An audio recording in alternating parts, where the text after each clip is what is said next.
First, let me explain that I expect to give away practically every dollar of wealth I possess before I pass on. Let me hasten to say that I am finding it very difficult to give money where it will do more good than harm. It seems queer, but it is true, that men seldom profit by money except which they earn. I would willingly give every dollar I have to the men who work for me, if I could do so without doing them more injury than good. The good there is in money consists of the use to which it is put, and not in the mere possession of it. Generally speaking, the man who earns his own money acquires, along with it, some of the necessary wisdom as to its constructive use. You ask me to explain the reason for the great difference between my financial achievements and the financial status of those who work for me. I can only answer you by saying that I have accumulated great wealth because I was willing to assume great responsibilities and deliver service of a widespread nature.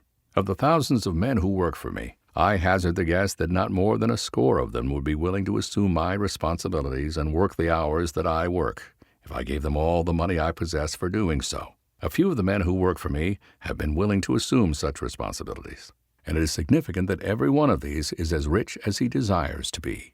In a single year, I have paid such men as Charlie Schwab as much as $1 million for their services, most of which was paid for services they rendered over and above that which was required of them in connection with the earning of their regular salaries. But before I paid out such huge sums to these men, they had become practically indispensable to me by their willingness to assume responsibilities and relieve me of the load I was carrying.